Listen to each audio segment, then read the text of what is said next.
साधु नहीं है, हम संत नहीं है। तो आपके कथावाचन में फ्री एंट्री होती है? मैं कहती हूँ अगर हिम्मत है ना, या सारे जितने बैठे एक बार बाबा बन के देख लो, आपको पता चल जाएगा बाबा बनने में या बाबा होने में कितनी मेहनत लगती है। करने वाले एप्पल वॉच पहना हुआ है आपने? ये भी मुझे किसी ने गिफ्ट किया है जी, गिफ्ट में दी हुई है। सॉलिटेयर पहना हुआ है आपने? अब ये तो आप पूरा A to Z ऊपर से नीचे तक सब कर सकते हैं, लेकिन यही विवाद का विषय है ना दरअसल चित्रलेखा जी। और मैं ये इसलिए पूछ रही हूँ क्योंकि हाल ही में एक कथावाचक के बैग को लेकर बहुत बवाल हुआ कि आप उनसे पैसे लेती होंगी ना। जब मैंने आज इन्हें पहली बार देखा ना, तो मुझे भी ये लगा इतनी कम उम्र में इतनी सफलता। देवी चित्रलेखा जी, कैसी अनुभूति होती है? नहीं, बिल्कुल बहुत अच्छा लगता है। अभी रिसेंटली स्टेज पे आने से पहले ही जब लोग मिले, किसी ने कहा हम आपकी बातें सुनते, हमारी बहुत सारी प्रॉब्लम, बहुत सारी चीज़ें चेंज हुई। तो आई थिंक मुझे यही लगता है कि भगवान ने हमें चुना है इस चीज़ के लिए कि तुम एक इंस्ट्रूमेंट हो, जाओ दुनिया में अच्छी चीज़ें फैलाओ, लोगों के जीवन में बदलाव लाओ, और इससे बड़ी खुशी कोई भी नहीं हो सकती। मैं कहती हूँ कि आपकी जीवन की सफलता ही यही है, आप जीवन की खुशी यही है कि आपकी वजह से लोगों के जीवन में खुशियाँ आ रही हैं। सफलता का मापदंड देवी चित्रलेखा जी के लिए क्या है? एक बड़ी ऑडियंस जब आप कथा वाचन करती हैं, या फिर आपकी जो रील्स ट्रेंड होने लगती हैं, या फिर आपके जो व्यूज़ आते हैं वीडियोस पर, आपके लिए सफलता का मापदंड क्या है? नहीं नहीं नहीं, ऐसा तो बिल्कुल भी नहीं है। मुझे नहीं लगता आज मुझे नहीं, किसी को भी, यहाँ भी जो बैठे हैं, मुझे जो सुन रहे हैं, उनको व्यूज़ को देख कर के सफलता को नापना चाहिए, क्योंकि व्यूज़ तो आजकल कहीं भी कैसे भी आ जाते हैं और लोग इसके लिए न जाने क्या क्या भी कर रहे हैं। बट मुझे लगता है कि आप लाइफ में जो भी कर रहे होते हो, मैं जो कर रही हूँ, यहाँ जो जनरेशन बैठी है, जो काम कर रहे हैं, आप अपनी लाइफ में खुश हो ना। अगर आप चीज़ों को लेकर के संतुष्ट हो, सेटिस्फाइड हो, तो आप दुनिया के सबसे सफल व्यक्ति हो, क्योंकि आपको पता है कि आपको जो मिल रहा है आप उसमें मज़े से जी रहे हो, आपके जीवन में कुछ अच्छाई है, आप उसको दुनिया में स्प्रेड कर रहे हो। लेकिन अच्छा तो लगता होगा ना जब एयरपोर्ट्स पर जाती हैं, भीड़ इकट्ठा हो जाती है, लोग सेल्फी मांगते हैं। अब अटेंशन तो हर किसी को अच्छा लगता है ना? कभी कभी अच्छा लगता है, कभी कभी नहीं भी लगता। अच्छा कभी कभी लगता है कि ये शायद नहीं होता तो ज़्यादा अच्छा होता, कि अपना जीवन बड़े आसानी से जी पाते। बट हाँ, इतना ज़रूर पता है, अच्छा भी अगर लग रहा है तो ये पता है कि ये कोई है जो बैठ के हमसे करा रहा है, क्योंकि हम करने वाले होते तो हम न जाने क्या क्या कर देते। वो जब तक करा रहा है हम उसकी सेवा में लगे कर। लेकिन ये सब आपको नहीं लगता कि क्षणिक होता है? हर एक व्यक्ति का एक दौर आता है। एक मुरारी बापू का दौर था, आसाराम बापू का दौर था, आजकल के आपके जैसे कथावाचक इतने यंग, मॉडर्न और हर तरीके से आपका एक कंटेम्प्रेरी आउटलुक देखा जाता है जी, जो उस एरा में नहीं था। उसमें भगवा वस्त्र पहनते थे, तब ऐसे डिज़ाइनर वेयर नहीं पहनते थे। तो एक परसेप्शन के साथ लोग कथावाचक को सुनने जाते थे कि जब हम जाएंगे तो ऐसे दिखेंगे। आज तो वो परसेप्शन ही बदल गया है। हाँ जी, नहीं बिल्कुल, समय चेंज हुआ है, चीज़ें बदली हैं। बट देखिए, मैं हमेशा एक बात लोगों को कहती हूँ कि देयर इज डिफरेंस एक साधु में और एक कथावाचक में। हमको ये कहने में कोई भी संकोच नहीं है कि हम साधु नहीं हैं, हम संत नहीं हैं, क्योंकि हमारा एक जीवन है, हमारा परिवार है, हम गृहस्थ में जीते हैं। और इतिहास भी अगर आप हिस्ट्री पढ़ोगे ना, तो उसमें जो ये बातें बताने वाले हैं, जो कथा कहने वाले लोग हैं, वो गृहस्थ से ही थे। अगर ऋषि मुनि भी रहे तो वो गृहस्थ से थे। दौर की अगर आप बात करते हैं तो देखो, टाइम के हिसाब से कभी कभी चीज़ें बदलती हैं। पहले के समय में कथा कहने वाले भी थोड़े से बूढ़े होते थे, कथा सुनने वाले भी बूढ़े होते थे। मतलब अब यंग लोग भी हैं आपकी कथा सुनने के लिए? बिल्कुल बिल्कुल, मोस्टली आई थिंक जब कथा होती है, अगर आप उसमें हाथ किसी से उठवाओगे कि यहाँ 40 आपकी सोशल मीडिया टीम है? हाँ जी। तो मतलब आपको लगता है कि आज के दौर में वो ज़रूरी है? हाँ बिल्कुल ज़रूरी है। नहीं होता तो बताओ आज मैं यहाँ क्यों बैठी होती? सोशल मीडिया है तभी तो यहाँ सारे लोग बैठे हैं, इकट्ठे हैं। आपको नहीं लगता कि इससे एक्सपोजर बढ़ जाता है? लोग आप लोग को जज करते हैं। अब इन्होंने एप्पल आई वॉच पहनी है, इन्होंने पर्टिकुलर डिज़ाइनर आउटफिट पहना है जी, आप ही की एक कंटेम्प्रेरी हैं, वो भी कथा वाचन करती हैं, उनके एक बैग को लेकर बहुत कंट्रोवर्सी हुई थी कि अगर आप इस जीवन में हैं तो आपको सारे लग्जरीज को त्याग देना चाहिए। आपको एक डिज़ाइनर बैग 4 लाख 10 लाख का नहीं लेना चाहिए, 2 लाख की घड़ी नहीं पहननी चाहिए, 10 लाख के हीरे नहीं पहनने चाहिए। आप इसको कितना सही और गलत? नहीं, देखिए किसी पर तो मैं टिप्पणी नहीं कर सकती, बट हाँ देखो, जैसा मैंने कहा, एक अंग्रेजी में कहावत है कि detachment is not that you own nothing, detachment is that nothing owns you. आप ये कह रहे हैं कि आप चीज़ें मत रखिए, हम ये कह रहे हैं चीज़ों में डूब मत जाइए, आप उनके लिए जीना मत शुरू कर दीजिए। अगर मेरे पास आज एप्पल वॉच है, कल नहीं भी रहेगी तो भी मेरे चेहरे पर यही हंसी रहेगी। आज अगर मेरे पास कुछ भगवान ने दिया है, थोड़ी सफलता दी है, इतनी सारी ऑडियंस बैठी है, मैं खुश हूँ, कल ये एक भी नहीं रहेगा, मैं तब भी खुश रहूँगी। तो मेरे कहने का भाव ये है कि हम जो कथा कहने वाले होते हैं उनका ये कहना नहीं होता कि भई आप जीवन में कुछ मत करिए, क्योंकि हम जिस माइक पे बोल रहे होते हैं, माइक भी पैसे से ही आया है, ये चेयर्स भी जो लगी है ये भी पैसों से ही आई है, इनका रेंट देना पड़ेगा। तो ऐसा नहीं है कि हम ये कह रहे हैं कि आप संसार को छोड़ दीजिए, लेकिन ये कह रहे हैं कि संसार में रह के आप ये जान लीजिए कि आपके जीवन का एम, उद्देश्य पर मटीरियल चीज़ें नहीं है, आपका उद्देश्य उससे बढ़कर है। हाँ, आपको मिलेगा ज़रूर। अगर मैं भगवान की कथा कर रही हूँ तो देखो लोग सम्मान करते हैं, आदर देते हैं, खूब प्यार देते हैं, वो हमको ये कहते हैं ना। नहीं, लेकिन सिंपल रहकर भी तो ये किया जा सकता है। अगर आप सिंपल कपड़े पहनेंगी, डिज़ाइनर नहीं पहनेंगी, डिज़ाइनर घड़ियाँ या बैग इत्यादि नहीं लेंगी, यानी कि अपनी इच्छाओं को अगर आप कंट्रोल करेंगी, उसको आप सही मानती हैं, या फिर आपको लगता है कि अगर मुझे कोई चीज़ पसंद है तो वो मेरे पास होनी चाहिए क्योंकि आज मेरे पास वो इच्छा शक्ति भी है और वो सामर्थ्य भी है? नहीं, ऐसा नहीं है, बिल्कुल भी नहीं है। हम कोई डिज़ाइनर कपड़े नहीं पहनते, हमारे पास अब ये लोग इस पर भी देखो तर्क करने वाले एप्पल वॉच पहना हुआ है आपने? ये भी मुझे किसी ने गिफ्ट किया है जी, गिफ्ट में दी हुई है। सॉलिटेयर पहना हुआ है आपने? अब ये तो आप पूरा A to Z ऊपर से नीचे तक सब कर सकते हैं, लेकिन यही विवाद का विषय है ना दरअसल चित्रलेखा जी। और मैं ये इसलिए पूछ रही हूँ क्योंकि हाल ही में एक कथावाचक के बैग को लेकर बहुत बवाल हुआ था। नहीं, आप चलिए एक बात बताइए, अभी यहाँ कोई जितने भी लोग बैठे हुए हैं, सबको भी इस बात को लेकर के हर चीज। क्या आप लोग सही मानते हैं कि कथावाचकों को एकदम सिंपल होना चाहिए? ये नहीं मानते हैं। ये नहीं मानते, क्यों? तो अब वजह भी पूछ रही है चित्रलेखा जी, क्या वजह है? क्योंकि पहले तो वही था ना, गेरुआ वस्त्र, सफेद वस्त्र, बड़ी बिंदी। अब तो आप नहीं देखिए, यहाँ अब आपके सामने सीधा एग्जाम्पल बैठा है, मुझे शायद बोलने की भी कुछ देखिए, यहाँ एक संस्कृत में कहावत है, मुंडे मुंडे मतिर्भिन्न। इसका मतलब होता है यहाँ अगर 1000 सर बैठे हैं ना, तो मतलब 1000 सोच बैठी है। अभी यहाँ आप डिबेट चालू कर दोगे, यहाँ युद्ध चालू हो जाएगा कि ये सही है या गलत है। बट हमारा काम ना अपने आप को सही बताना ना गलत बताना है। अब एक मीडिया ले लीजिए, सोशल मीडिया ले लीजिए, मैं ये कहती हूँ कि अगर एक आदमी, मैं संत नहीं हूँ, बट मैं हमेशा एक बात खुल के कहती हूँ, इस दुनिया की सारी लग्जरी का अगर कोई सच्चा हकदार है तो एक साधु है, क्योंकि वो समाज को इतना कुछ दे रहा है। आप कहते फ्लाइट में क्यों बैठा, मैं कहूँ भगवान उसके लिए सारी दुनिया की खुशियाँ आ जाए, क्योंकि उसने जीवन संसार को दिया है, वो हजारों लाखों लोगों के जीवन को बदल रहा है।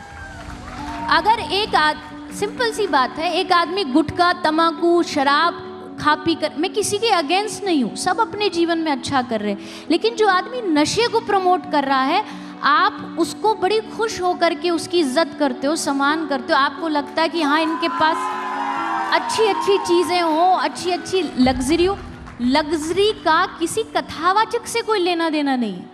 हाँ, ये ज़रूर है, हमें भगवान ने दिया है, हम खुल कर के मौज में रहते हैं। हाँ, एक बात खुल के बता दूँ, जो लोग कहते हैं भाई आज की जनरेशन, आज के बच्चे, ये इन्होंने बिजनेस, नए बाबा, कुछ एक बहुत गंदा शब्द है ये, बाबा ट्रेंड चल रहा है। मैं कहती हूँ अगर हिम्मत है ना, या सारे जितने बैठे एक बार बाबा बन के देख लो, आपको पता चल जाएगा बाबा बनने में या बाबा होने में कितनी मेहनत लगती है। बाबा कपड़ों से नहीं बना जाता, बाबा स्वभाव से बना जाता, अपने जीवन की हमारे अपना कोई जीवन नहीं है, ठीक है, हमारा परिवार आपका भी है। आपका सार्वजनिक जीवन है दरअसल। सार्वजनिक तो जीवन। जो आप कहते हैं दरअसल उसको लोग बहुत सीरियसली लेते हैं कई बार। अब एक है बाबा बागेश्वर, उनकी 9 दिन की पदयात्रा शुरू हो गई है। अब 9 दिन की पदयात्रा में बाबा बागेश्वर ये कह रहे हैं कि हिंदू बटा हुआ है, हिंदुओं को एक करना है। ये पदयात्रा हम करेंगे तो हमें लगेगा कि हिंदू सब मिलजुल कर एक हिंदू राष्ट्र बनाने की तरफ काम कर रहे हैं। जी। आपको लगता है कि ये राजनीति से ओतप्रोत नहीं होता है, सिर्फ उनके मन में ही आया कि हिंदू एक हैं और बटेंगे तो कटेंगे, ऐसा नारा अगर उत्तर प्रदेश के मुख्यमंत्री देते हैं, तमाम सार्वजनिक मंच पर भी दिया जाता है और हाल ही के चुनाव में एक बहुत बड़ा मुद्दा बन गया, ऐसा सही है चित्रलेखा जी? क्योंकि अगर आप किसी धर्म को मानते हैं, कोई भी धर्म हो, हिंदू मुस्लिम सिख ईसाई, उसके लिए कोई पदयात्रा या फिर नारे की ज़रूरत है? ये तो मन से भाव है। नहीं, बिल्कुल मैं हर धर्म का समर्थन करती हूँ, मैं खुले मंचों से बोलती हूँ। मेरे ऊपर विवाद भी बहुत होते हैं कि भाई ये दूसरे धर्मों को क्यों। इन स्लोगन्स पर आपका क्या कहना है? बटेंगे तो कटेंगे, एक है तो सेफ है, ये हाल के आपने चुनाव में सुना होगा। बिल्कुल। इस पर आपकी क्या राय? मैं बिल्कुल सहमत हूँ इस चीज़ से। ये सारे धर्म पर एप्लीकेबल है? नहीं, ये सारे धर्म के लिए मान्य है या सिर्फ हिंदुओं के लिए मान्य है? सबका अपना अपना धर्म। देखिए, अगर आपका जन्म हिंदू धर्म में हुआ है ना, तो अंतिम सांस तक, जब तक सांस चल रही है, अपने धर्म के लिए मर मिटो। अगर आपका जन्म किसी दूसरे धर्म में हुआ, आप उस धर्म को फॉलो करो। मर मिटो या फिर मार दो? मैंने मार दो नहीं कहा, मैंने नहीं कहा। पर कई बार संदेश इस तरह का भी जाता है। अगर आप इस तरह के प्रोवोकेटिव चीजें बोल रहे हैं किसी भी सार्वजनिक मंच पे, कोई भी नारा हो सकता है, नहीं, तो देखिए मेरा मानना है किसी तरीके से इंस्टिगेट कर रहे हैं ना लोगों को। हिंदू धर्म हिंसात्मक नहीं है। हिंदू कभी भी जाकर के किसी को मारेगा नहीं, हिंदू पहले से जाकर के किसी का गला नहीं काटेगा। लेकिन आप एक बात बताइए, अगर मुझे सांप काटने आ रहा है तो मैं कोशिश। एक सेकेंड सर, यहाँ पर बातचीत चल रही है ना, एक सेकेंड प्लीज। देखिए मेरा निवेदन है, आप सब शांति बनाए रखें। ये चर्चा का विषय है, ये चर्चा का विषय, हम चर्चा कर रहे हैं, हम झगड़ा नहीं कर रहे हैं। आप सबसे निवेदन, तो हिंदू हिंसा नहीं कर सकता है। अगर सच्चा हिंदू होगा वो हिंसा नहीं करेगा, लेकिन कोई अगर गला काटने आए तो अपने आप को बचाना, ये भी तो हमारी जिम्मेदारी है। हमें अपने, आज आप देखो, मुझे अभी कल ही कोई बैठ के बता रहा था, एक किसी के घर में मेड काम करने वाली महिला है, वो सरदार सिख धर्म से थी, लेकिन उसने अपनी स्टोरी बताई कि उसको पैसा दिया गया, कहीं से थोड़ा प्रोवोक किया गया, थोड़ा माइंड वॉश किया गया।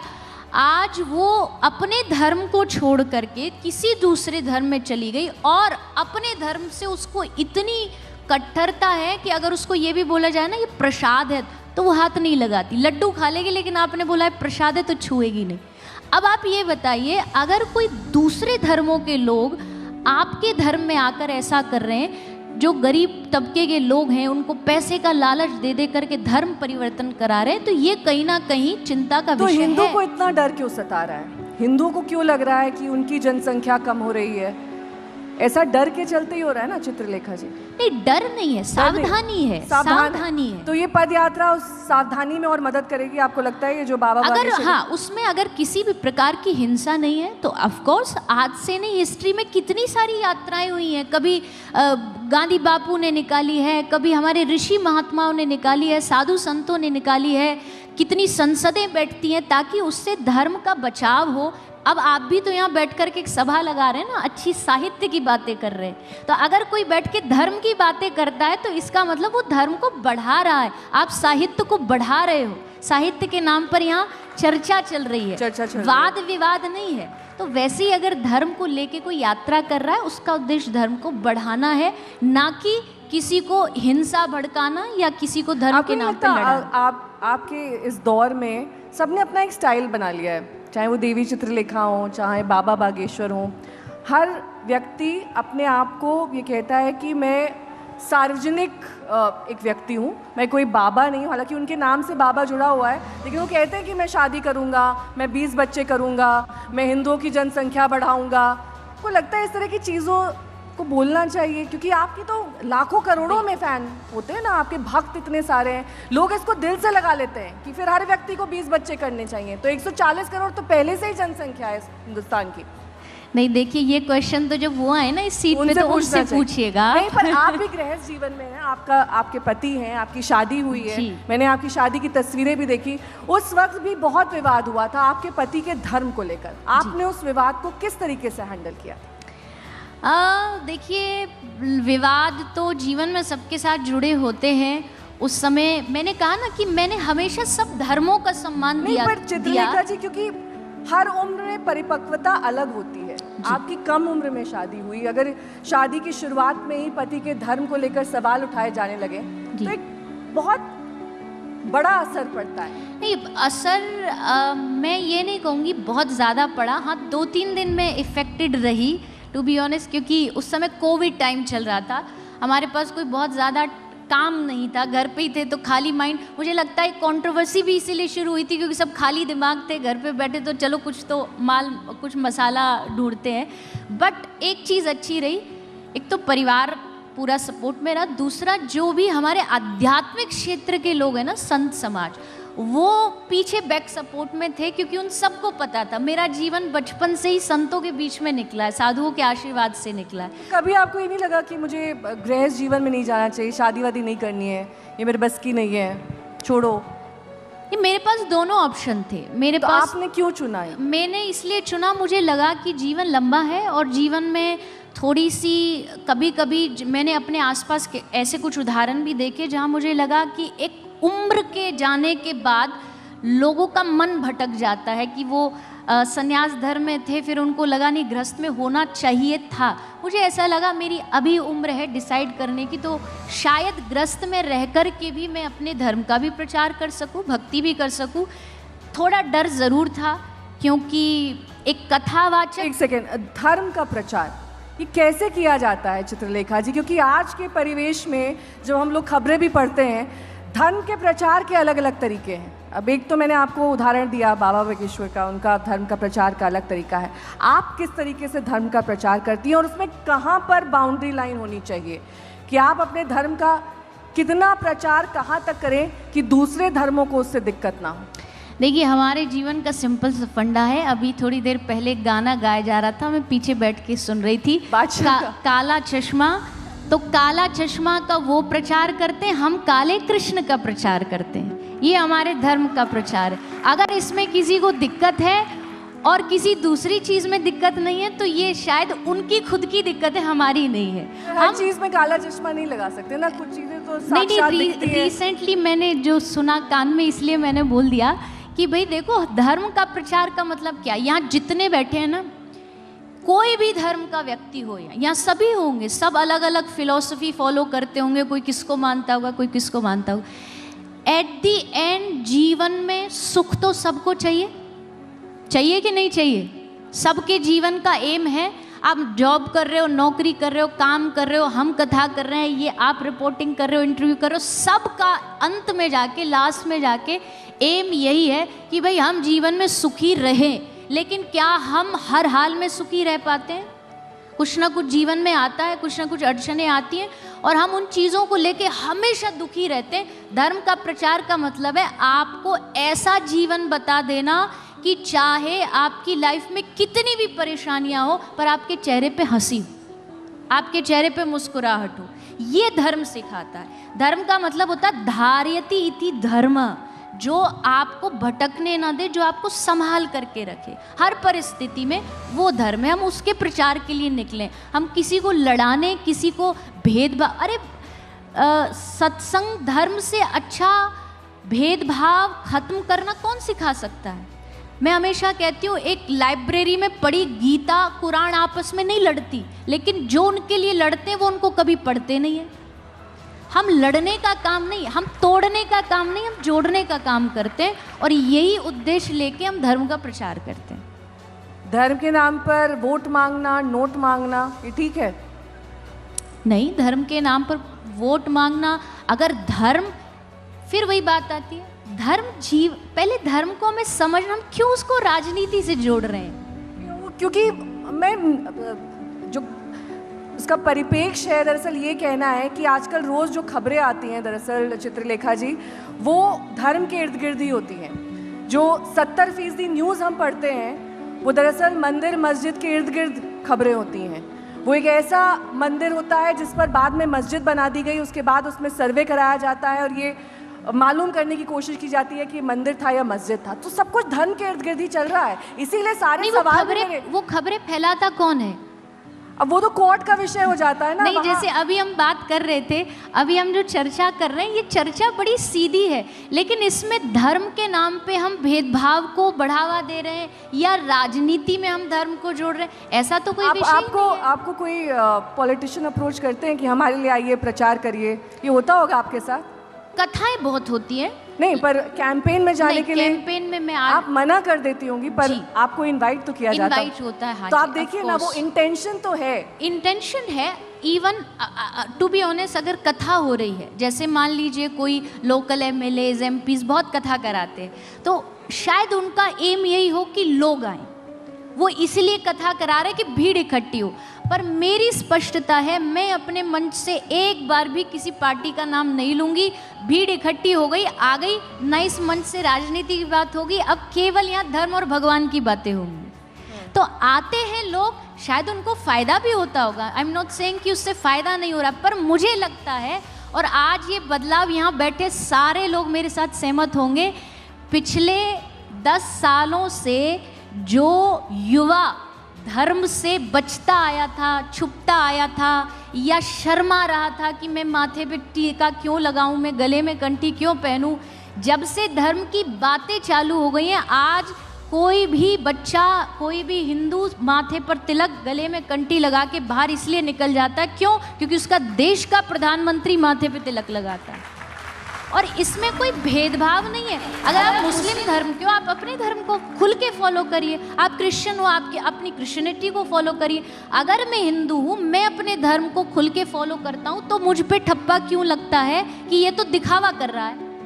केवल हिंदू धर्म पे ही दिखावा क्यों आता है? मेरा कहना बस इतना है कि हम अपने अपने धर्म को जिए, अपने धर्म को जीने के लिए अगर थोड़ा सा जिए पर प्रचार ना करें। प्रचार अपने आप हो जाएगा। आपने तो अपनी शादी में भी ये टीका लगाया हुआ था। अब हो गया ना प्रचार। अब मैं यहाँ बैठी हूँ, मेरे माथे पे तिलक लगा है, गले, एक अभी आप ही की टीम से आई, उन्होंने गले में कंठी पहन रखी थी, बोली मैं आपकी बहुत बड़ी फ़ैन हूँ। मैंने कहा वो तो समझ में आ गया, हम एक ही फैक्ट्री के हैं दोनों, एक ही ट्रेडमार्क लगा हुआ है। तो ये कोई ये दिखावा नहीं है, ये हमारी पहचान है। अच्छा, मेरे ज्ञान के लिए एक बात समझा दीजिए, क्योंकि आध्यात्म में एक धर्म गुरु, एक कथावाचक और एक साधु संत में क्या अंतर है? ये अच्छा है, क्योंकि इसमें लोग आजकल बहुत कंफ्यूजन है। मैं खुद ही कंफ्यूज रहती हूँ कि ये कौन, मतलब ये धर्म गुरु हैं, ये कथावाचक हैं, ये साधु संत हैं, ये पंडित हैं, बहुत सारी कैटेगरी है भाई। अब इस पे थोड़ा आप स्पष्टीकरण दीजिए, कौन क्या है? पहली चीज तो साधु जो शब्द है ना, साधु किसी वेश का नाम नहीं है, साधु उद्देश्य का नाम है। और वो साधु आप किसी कपड़ों से नहीं आप सकते। मैं कहती हूँ साधु के कपड़े खरीदने में 100 रुपया लगता है, पर साधु के जैसा स्वभाव खरीदने में 100 जन्म लग जाते हैं। अब कोई भी आ गया कह रहा मैं संतू में साधु, नहीं हो सकता। हम खुद कह रहे हैं, खुल के कह रहे हैं, माइक पे डंके की चोट पे कह रहे हैं, हम नहीं है साधु। हमें अभी वो स्थिति नहीं है कि हमने सब कुछ छोड़ दिया है। हम अभी संसार में हैं, हमारे मन में अभी भी इच्छाएं हैं, खत्म नहीं हुई है। लेकिन एक कथावाचक होने के नाते, अच्छी चीज़ें पढ़ने और सुनाने के नाते हमें इतना ज़रूर पता है कहाँ पे एक लाइन ड्रॉ करनी है। हमें पता है कि ये चीज़ हमारे जीवन का एम नहीं है, एक साइड का एक प्रोडक्ट है जो हमें मिल रहा है। अब साधु सन्यासी, इनकी डिटेलिंग तो बहुत है, एक्सप्लेनेशन तो बहुत है, बट शॉर्ट में इतना कह सकती हूँ, हर कथावाचक साधु नहीं हो सकता है। कथावाचक मोस्टली जितने भी होते हैं सब सदग्रस्त होते हैं, ग्रस्त जीवन जीते हैं, उनके पत्नी हैं, उनके बच्चे हैं, बाल बच्चे हैं, खानदान है, सबके साथ रहते हैं। अब हम उनसे क्या आशा करते हैं कि ये साधु जैसा व्यवहार करें, संत जैसा व्यवहार करें। उनका उद्देश्य बस इतना, मैं ये कहूँगी कि वो इस समाज के पोस्टमैन है। पोस्टमैन का क्या काम क्या होता है? लेटर है, मैसेज है, आगे तक पहुंचा दिया। हमारा काम भी बस इतना एक इंस्ट्रूमेंट जैसा है। भगवान ऋषि महात्मा का जो मैसेज है हमने उसको अपनी भाषा में, अपनी सोच से, अपने समझ से लोगों तक पहुंचा दिया। बीच के मैसेंजर, एक थोड़ा सा मैसेज पहुंचाने वाले, वो भी अगर आप डायरेक्ट, बहुत सारे लोग कहते हैं हमको इन बीच वालों की ज़रूरत नहीं है, हम तो खुद ही पढ़ लेंगे, हम तो खुद ही ज्ञानी बन जाए। तो आप पढ़ो ना। कृष्ण की मैसेंजर है या राम की मैसेंजर? ये प्रश्न तो बड़ा डगमगाया सा, क्योंकि हमारे राम कृष्ण दो एक हैं, अंतर नहीं निमेश। इनके नैन गंभीर हैं, इनके चपल विशेष। दोनों में अंतर करने वाला ही पागल है, कोई अंतर नहीं है। राम भी वही है, कृष्ण भी वही है। एक ने थोड़ा सा मर्यादा सिखा दी तो दूसरा आया, उसने कहा नहीं, थोड़ा सा अब थोड़ा नटखट आनंद वाला होना चाहिए, तो कृष्ण बन के आया जिसने जीवन में हर रंग दिखा दिए कि एक बेटा भी ऐसा होता है, एक प्रियतम भी ऐसा होता है और एक पति भी ऐसा होता है। तो मेरे लिए दोनों में कोई अंतर नहीं, हम दोनों का ही प्रचार करते हैं और दोनों की ही कृपा से जीते हैं, दोनों की ही कृपा का खाते हैं। हमारा घर उनकी कृपा से चलता है। लोग कहते हैं ना कि भाई ये धर्म की कमाई खाते हैं। हाँ जी, हम खाते हैं, हम भगवान के ही नाम पे जी रहे हैं। हमारा घर भी उनसे चल रहा है, हमारा समाज भी उनसे चल रहा है। और अगर इसको कोई धंधा समझता है, इसको कोई बिजनेस समझता है, जबकि है नहीं, बिल्कुल भी नहीं है। इसको जब आप ऐसे कथावाचकों के पास जाके उनकी जीवनी देखोगे, जो सचमुच भगवान के लिए जीना चाहते हैं, उनके लिए प्राण है, ये उनकी लाइफस्टाइल है। उनके लिए धंधे के और कितने ऑप्शन है, हम कहीं भी कर सकते। भगवान ने दिमाग दिया। कथा वाचन आपका लाइफस्टाइल है जी। तो आपके कथा वाचन में फ्री एंट्री होती है? हाँ जी, बिल्कुल। आप लाइन कहाँ पर चित्रलेखा जी ड्रॉ करती हैं? क्योंकि आपने कहा कि बहुत सारे नेता और जाहिर तौर पर वो आपकी पॉपुलैरिटी को बुलाने की कोशिश करते हैं, आप उनसे कभी पैसे या चार्जेस लेती हैं वहाँ पर जाकर? जिस तरह से वो आपको कहते हैं कि यहाँ कथा वाचन करिए, आप उनसे पैसे लेती होंगी ना, तो कहीं ना कहीं एक लाइन ड्रॉ करके आप ये कहती हैं मैं ये करूँगी पर ये नहीं, वो लाइन क्या है, मैं वो समझना चाहती हूँ। देखिए, पहली बात तो जब मैंने बताया बुलाते हैं, लेकिन लाइन ये ड्रॉ है कि हम धर्म का प्रचार करेंगे, हम आपकी किसी राजनीति का प्रचार या आपका प्रचार नहीं करेंगे, पहली चीज़। दूसरी चीज़, जो आपने पैसे के बारे में पूछा, आप क्या चार्ज करते हो? हम अपने लिए या मेरे लिए या मेरा अकाउंट, मेरे पैसे आज तक किसी भी कथा कराने वाले ने मुझे ला के दिए हों कि ये लो आपकी फीस, आपका चार्ज, तो मुझे मंच पर आके बता दे। हाँ, आप भी जानते हैं, आप इस फील्ड से हैं, आप लाइट्स लगा रहे हो, आप कैमरे लगा रहे हो, तो उसका अपना एक चार्ज होता है, क्योंकि ये इन सबकी जीविका है। हमारे साथ दुनिया में हम कहीं भी कथा करने जाएं, 25 से 30 लोग टीम जाते हैं, उनको पैसा, क्योंकि वो सब पैसे से आते हैं। आप डायरेक्टली उनको पैसा दे दो, हमें 1 रुपया भी मत दो, लेकिन लोग उस पर बात करते हैं। शायद इस पर हमेशा बात की जाती है कि ये कथावाचक पैसे लेते हैं, ये अपना जीवन चलाते। क्या कभी ये भी बात की जाती है कि आज हम कितनी, अभिमान के तौर पे नहीं कह रही मैं, क्योंकि ये अभिमान दर्शाता है, बट एक विनम्रता के साथ कह रही हूँ कि हम कितने सारी और भी सेवा समाज के लिए करने की कोशिश करते हैं। कभी आप उस पर भी फोकस करें। कभी आप ये भी देखें कि हम साल के 365 दिन घर छोड़ के दुनिया में गा रहे हैं, और इसलिए निकलें कि समाज में कुछ बदलाव आए, हम गौ माता की, राष्ट्र की सेवा कर सकें, संतों की सेवा कर सकें।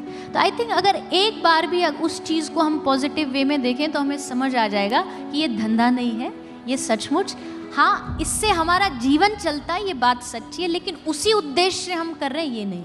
सोशल मीडिया के इस दौर में अगर आपकी टीम कुछ करने को कहती है और कहती है मैम ये रील वायरल हो जाएगी, इसको इस तरीके से करिए, तो वहाँ पर कहाँ आप कहती हैं नहीं ये मैं नहीं कर सकती?